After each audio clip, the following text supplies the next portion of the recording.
là je vais un peu fignoler, histoire de donner un peu plus de caractère.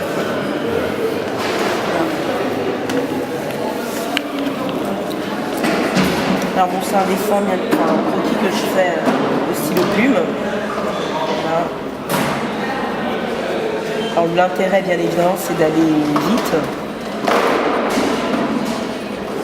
et d'essayer de garder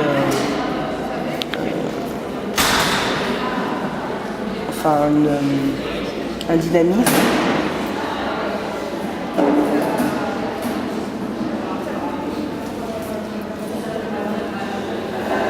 Ce qui m'intéresse c'est l'attitude, le positionnement des gens, leur attitude. Essayer de retranscrire. Et il faut combien de temps alors pour faire un tel croquis? 20 minutes à peu près, un quart d'heure, 20 minutes. Enfin après tout est relatif parce que vous voyez j'ai des croquis qui sont un peu plus aboutis.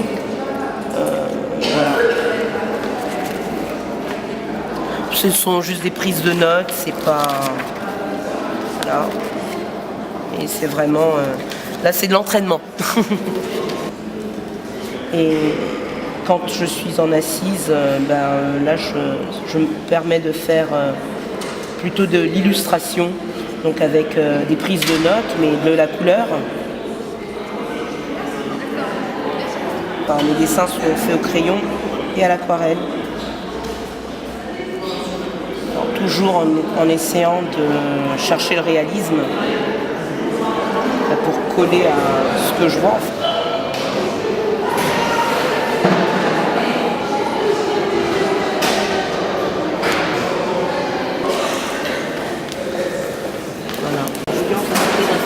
Et là, ce qui m'a intéressé, c'était de saisir l'un des prévenus à la barre, s'adressant donc au magistrat, avec en arrière-fond son avocat, donc qui attend de prendre la parole. Voilà, donc pour l'instant, c'est le prévenu qui s'exprime. Et ce qui était intéressant, c'était de saisir vraiment sa posture, un petit peu comme ça, désinvolte. Décontracté, voilà. Je vous montre certains dessins si vous voulez, un peu plus élaborés. Alors bien évidemment, il y a ceux qui sont en cours, donc là on peut s'apercevoir que je les fais donc au crayon et à l'encre de Chine, donc à la plume et puis l'encre tout simplement. Quand c'est terminé, ça donne ça.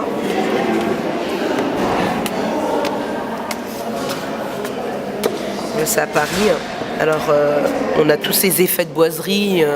Alors du coup ça fait peut-être vibrer un peu plus le dessin. Mais là on est à Meaux. C'est un peu plus épuré, donc au niveau de l'environnement c'est basique. Là, Bobigny, on reconnaît par les couleurs, parce que forcément le bâtiment est en briques et avec ce bleu. Au niveau des éléments, des structures, on a un bleu outre-mer, donc voilà. Et le but étant de faire vraiment un dessin assez réaliste, mais je ne m'arrête pas qu'au personnage, j'essaye de faire aussi l'environnement, qu'on se projette bien, enfin qu'on réalise bien l'ambiance. Et donc là, on a Maître Dupond-Moretti à droite et Maître Dups sur la gauche, avec bien l'attitude de leurs clients. Voilà. Et toujours le même principe, le crayon. Alors je ne m'attarde pas sur un dessin abouti au crayon parce que l'intérêt pour moi, enfin le plaisir en tout cas que j'éprouve, c'est de peindre. Voilà. La peinture fluide, c'est vraiment des pigments. Voilà. Alors après à base de plomb ou sang, ne sont en réalité des couleurs vitrifiables, un peu comme pour la peinture sur verre, voilà, ou sur de la faïence, enfin des couleurs céramiques on va dire. Voilà, que je vais mélanger alors avec tout un tas de choses.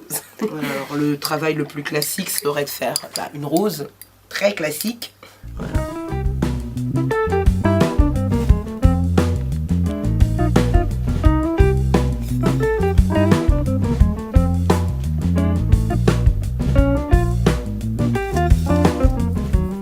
Alors les couleurs pourpres, comme ça elles changent de couleur après à la cuisson.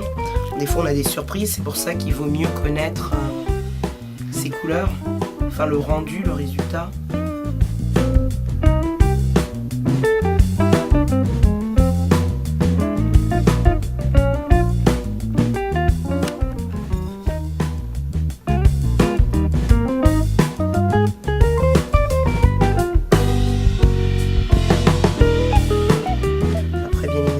Attention, ne pas faire d'épaisseur parce que à la cuisson ça peut sauter. C'est un peu le danger.